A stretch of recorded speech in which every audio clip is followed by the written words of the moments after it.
Anthony Fantano, also known by his YouTube handle The Needle Drop, is one of the top music critics in the world, like, period. This internet-based music critic started out on YouTube all the way back in 2009 and gained significant popularity over the years with his dry yet witty, insightful album reviews. Now, historically, music critics have been relegated to traditional media such as newspapers, magazines, or online blogs for large music publications. It was fairly rare to personally know the name of a specific music critic. Most of the time, you would just look at the rating, read the blurb, and move on. But Anthony set himself apart by not only appearing on camera to discuss an album, but also inserting aspects of his own personality into the reviews. This was uncharted territory and was ready-made for an audience that was starting to demand video content over traditional printed words. Over the years, however, Anthony Fantano has not been without his various controversies. But it's the shit that he's done recently that is really starting to signal to me that he's losing touch with his fan base. Stick around as we discuss Anthony Fantano's recent awful music takes. This is Dancing with Ghosts. So, Anthony Fantano has two main channels that he releases content on. First, there is The Needle Drop, which is the flagship channel that started it all. This is the main channel where Anthony reviews music. His second channel is just called Fantano, and that's where all the editorializing goes down. This is a channel where he can really let loose with his opinions, and this is where all the shit started for me. So he has this series called Overrated, Underrated. Okay, Bill Burr. Overrated, underrated for this week. Overrated fucking voicemails. In this series, Anthony talks about albums that he feels have become either overrated or underrated as time has gone by. In his latest installment, he takes a nice proper piss on an album that is regarded by many to be an undisputed classic, Arcade Fire's Funeral. Now, whether or not you know who Arcade Fire is, that's besides the point. Funeral was Arcade Fire's debut album and is seen by many as a modern classic, along the lines of OK Computer, Yankee Hotel Foxtrot, Turn on the Bright Lights, In the Airplane Over the Sea, you know, indie music. It's not everybody's cup of tea, but music critics and college students love this shit. So when Mr. Cool Guy Hipster himself started saying things like, most definitely their debut, Funeral, which when listening back to it, I just don't think is that good. Many of the instrumental palettes across this LP come across as very dull, very gray. What grandiosity there is, I think, comes down more to use of effects as opposed to layers of instrumentation. And then he goes on to blame Arcade Fire for inspiring a bunch of bands that went on to do similar styles of music that Anthony doesn't like. The big vocal calls on the song Wake Up, those millennial whoops, as they are dubbed, would go on to influence so many awful, terrible, and trash music trends after the release of this album. I now associate that sound with just awful stuff, and just every terrible trendy band that came out of the woodwork to put on a show with we have 28 members in our band, isn't that epic? It's not, and your band sucked. Okay, but how is that Arcade Fire's fucking fault? You're literally going to get mad at a band because they inspired other bands that you don't like? How does that even make sense? How am I supposed to take you seriously as a music critic when you will dislike a band or album just because it inspired another band who you don't like? So that was just an awful, awful take on a great album that a lot of people thoroughly enjoy. Okay, that's fine. You want to out-hipster yourself by shitting on an album that most listeners with a more sophisticated ear have decided is good. Hell, even you thought the album was good at one point. Plus, songs that are just dying to wrestle with your emotions. And that's what made records like 2004's Funeral so freaking appealing. So, if this album sucks, what does Anthony Fantano consider more valid? Fuck my baby dad, fuck my baby dad, fuck my baby dad, I'm a fine ass bitch, I ain't in the house fast. I shit you not, Anthony Fantano loves this album. This is the latest deluxe edition album from rapper Sexyy Red. It's your run-of-the-mill, paint-by-numbers, trap rap crap that we've been hearing for the past 10 years.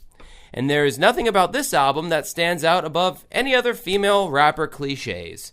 It's the same narrative. I'm a hood-ass bitch, and I'll fuck you up because I'm a badass, and I also like to fuck a lot.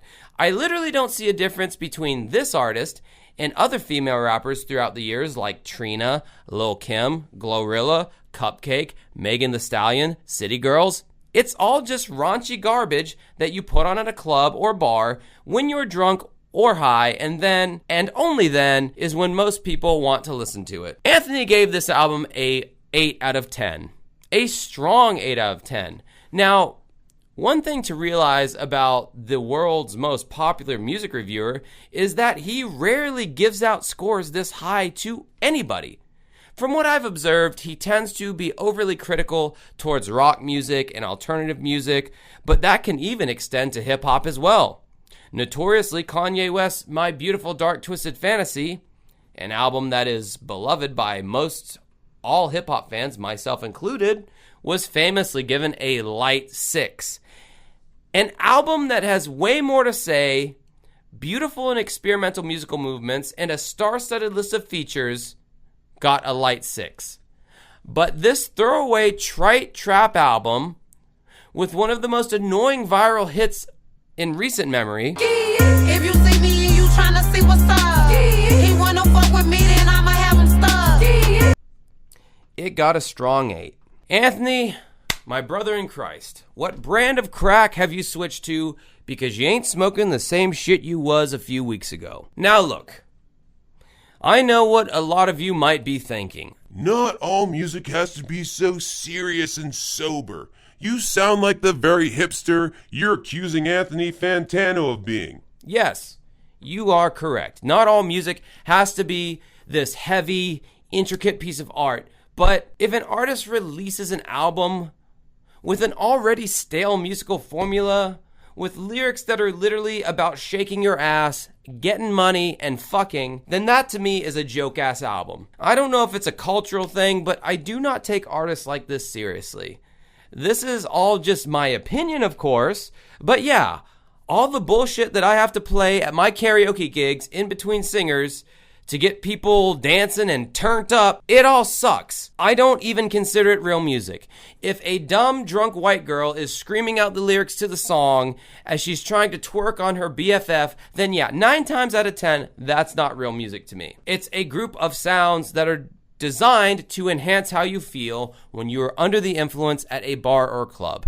It both stops and ends there with me. But anyway, this highly reviewed Sexyy Red album created quite the headache for Anthony after it quickly became apparent that nobody agreed with his assessment. Videos have already been made attacking Anthony for his stupid viewpoints, and he even had to do a damage control video by making another video trying to justify his high score. The comment section really reflects all you need to know about what the fans thought about this review. It's one thing to dismiss a classic indie album like Funeral, but to then follow it up with an 8 out of 10 review for an album that is literally not treading any new ground, not serving up any new ideas, that was just a bridge too far for me as far as giving any shred of credibility to Anthony Fantano as far as a reviewer. Put it this way. You remember how Anthony Fantano now dislikes Funeral because it inspired so many bands that sucked? Well, Sexyy Red will be lucky if she has a career that is longer than 5 years, let alone inspire anyone. You would think, being in the music game as long as Anthony has, that he would have recognized by now that rap songs and rap careers have the lifespan of a mosquito. A song or artist that is hot this year will be irrelevant next year. There are obvious exceptions to this rule, but hip-hop fans are notoriously fickle, and the best rap song tends to be the newest rap song. Just look at the cover of any XXL freshman lineup and tell me where the fuck most of those rappers are at now. Fantano has lost the plot and is seemingly trying to pander to a younger crowd in favor of being authentic. Anyway, let me know what you think about all this in the comment section below. You guys know I try to respond to almost every single comment, whatever. So anyway, don't be shy about leaving a comment. Anyways, until next time, Have a good rest of your night.